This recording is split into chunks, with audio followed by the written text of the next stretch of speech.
welcome to the deep dive. Today, we're jumping into a really fascinating area, vascular and endovascular surgery, to look at what you call a landmark paper. Absolutely. A study that, well, really shifted thinking in a big way. So we're focusing on one specific piece of research. Rosuvastatin to prevent vascular events in men and women with elevated C-reactive protein. Right. Published back in 2008 in the New England Journal of Medicine. Rydker was the lead author, but many others involved too. Okay, let's set this up for you, the listener. The big question here, and it's kind of an aha moment. Could a common drug, a statin, the ones we think of for cholesterol, Right, exactly. could it actually help seemingly healthy people just based on an inflammation marker, not even high cholesterol? Precisely. It was about looking beyond just the lipid numbers, thinking about inflammation as a key player. It really challenged things. So how are we going to unpack this? Well, we'll start with the background, the thinking behind it. Then we'll look at the study design itself, the Jupiter trial. Jupiter. Okay. Then the findings, of course, what they actually discovered. And importantly, how the experts reacted, the impact it had. And maybe some points of discussion, too. No study is perfect. Exactly. We'll cover the nuances as well. Great. So let's start at the beginning.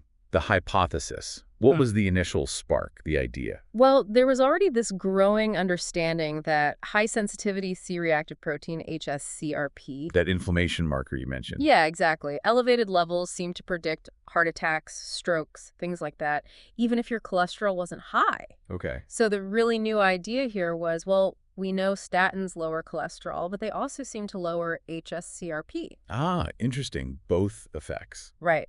So could a statin, specifically rosuvastatin, help people who had this high HS-CRP but didn't have high LDL cholesterol? Their LDL was under 130. That's the key twist, isn't it? Yeah. Using a cholesterol drug for people without the typical cholesterol problem, but with inflammation. Exactly. It was a bold question to ask at the time. So how did they test it? Tell us about this Jupiter trial design. Okay, so Jupiter, that stands for Justification for the Use of Statins in Prevention, an intervention trial evaluating rosuvastatin. Quite a mouthful. Yeah, they like their acronyms. They do. Fundamentally, it was a top-tier design. Randomized, double-blind, placebo-controlled. Meaning people got either the drug or a sugar pill, and neither they nor the doctors knew who got what, right? Minimizes bias. Precisely. And it was huge. They enrolled nearly 18,000 people? 17,802 to be exact. Wow. Yeah. Apparently healthy men over 50, women over 60. And this wasn't just one hospital. It was across 1,315 sites in 26 countries. Truly a global effort then. So who exactly were they looking for? What were the entry requirements? Okay, so the main criteria were no history of cardiovascular disease already. So primary prevention. Exactly. Their LDL cholesterol had to be less than 130 milligliter or higher. That's key. Right, not high cholesterol. But their HS-CRP level had to be 2.0 milliliter or higher. So elevated inflammation was the trigger. Got it. Low cholesterol, high inflammation, and the intervention. Simple enough. Half the group got rosuvastatin, 20 milligrams a day. The other half got a matching placebo. And then they just Yeah. watched and waited. What were they measuring? They followed them to see who experienced what they called the primary endpoint. This was a mix of bad outcomes. Okay, like what? Heart attack, stroke, needing a procedure like bypass or angioplasty. Exercisation, yeah. Right. Or being hospitalized for unstable angina, or dying from a cardiovascular cause, a composite endpoint. So a collection of serious events. Yeah. And how long did they follow them? The median follow-up was 1.9 years. The plan was up to 5 years, but, well, it didn't go that long. Why not? The Independent Data and Safety Monitoring Board actually stopped the trial early. Stopped early. That usually means one thing. Yeah.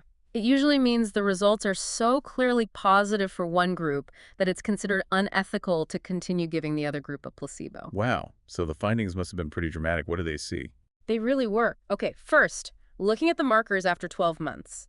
In the rosuvastatin group, LDL cholesterol dropped by 50%. 50%, even though it wasn't high to begin with. Exactly. And HS-CRP, the inflammation marker, down by 37%. Also significant. And triglycerides dropped too, by 17%. And crucially, all these changes were highly statistically significant. The p-values were tiny, less than 0.001, very unlikely to be chance. Okay, impressive changes in the blood work, but the million-dollar question.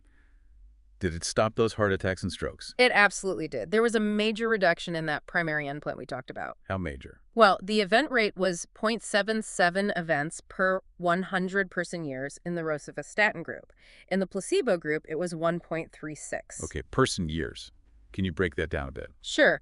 Think of it like this. If you follow 100 people for 1 year, that's a 100-person year. So for every 100 people followed for a year, about 0.77 people on rosuvastatin had an event, compared to 1.36 on placebo. Right, so quite a difference. How does that translate in terms of risk reduction? It translates to a hazard ratio of 0.56. Basically, a 44% lower risk of having one of those major events if you were taking rosuvastatin. 44% reduction, that's huge. It is. And again, extremely statistically significant.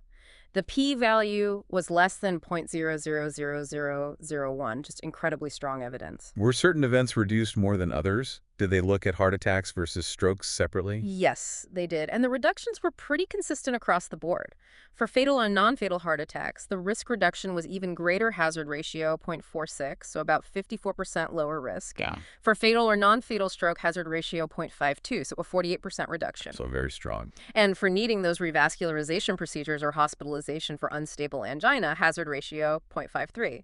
Again, highly significant. So across the major event types. Pretty much. And even when they combined heart attack, stroke, or cardiovascular death, the hazard ratio was 0.53. Very consistent benefit. What about just dying from any cause? Even there, they saw a benefit. A statistically significant reduction in death from any cause. Hazard ratio 0.80, so a 20% reduction. That's really compelling. Were there any downsides, any side effects that stood out? There was one thing noted.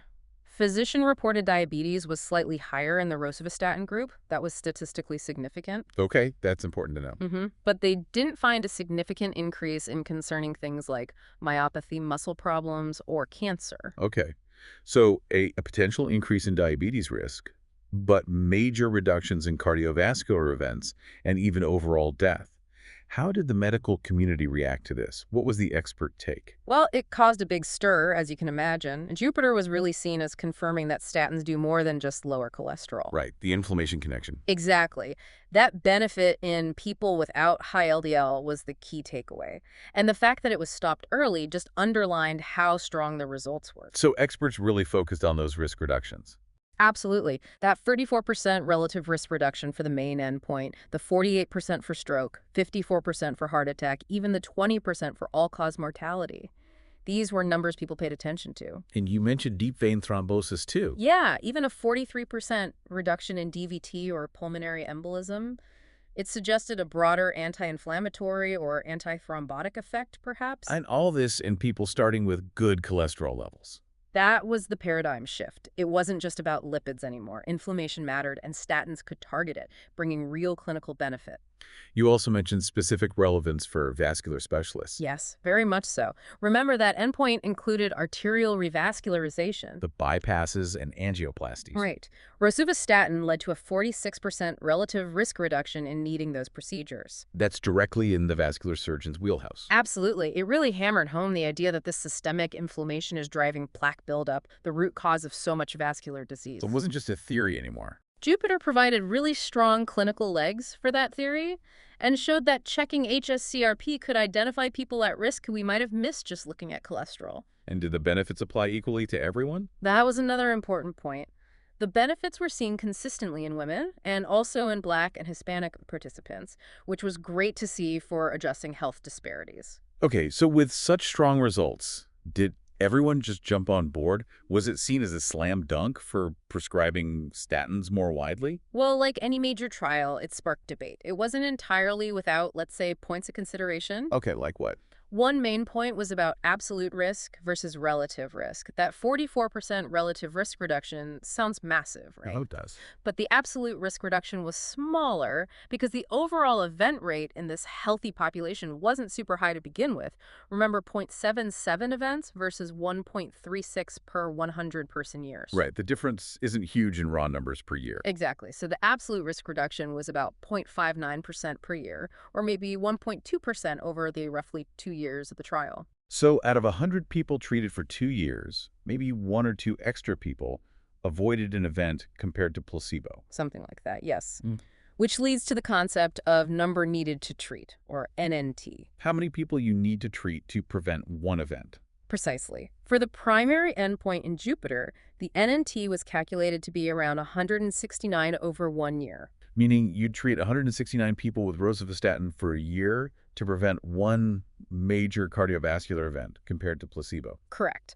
And, NNTs in that range sometimes give people pause. It raises questions about cost effectiveness and whether it's worth treating that many people, especially considering potential side effects like the diabetes risk, to prevent one event. So it's a balance, weighing the definite relative benefit against the smaller absolute benefit and the NNT. Exactly. These points led to concerns about just broadly expanding statin use based only on HS-CRP if the LDL is low. It highlighted the need for, personalized risk assessment. That makes a lot of sense. It's rarely black and white. So bringing it back to vascular health specifically, how have these findings influenced things beyond just Jupiter itself? Oh, significantly.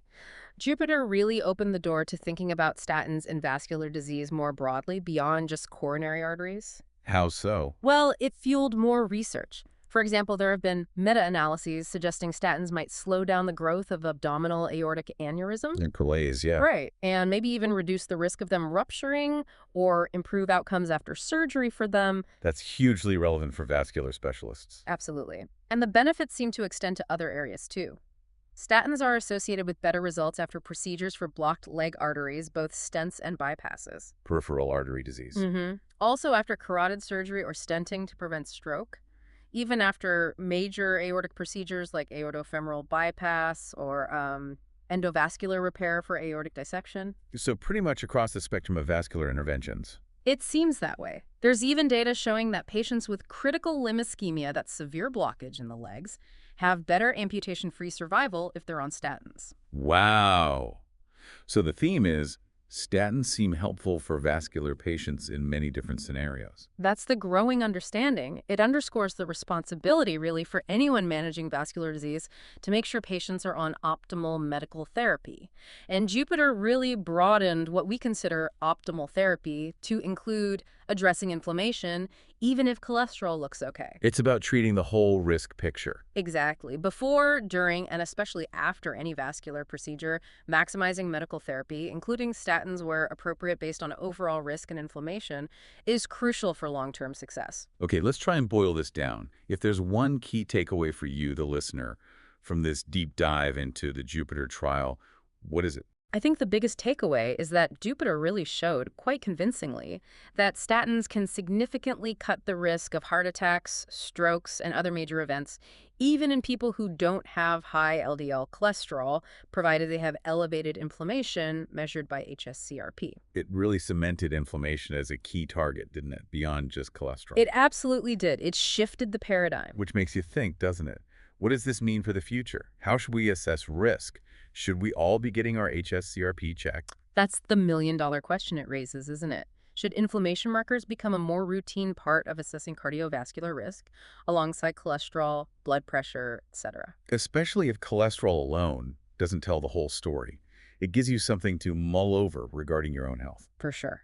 And there's no doubt this study, this landmark paper, continues to influence doctors, researchers, and guidelines in vascular medicine today. Its impact is still felt. Well, hopefully, this deep dive has given you some real food for thought about inflammation, statins, and your vascular health. Maybe it even inspires you to look into the research a bit more. Thanks for joining us.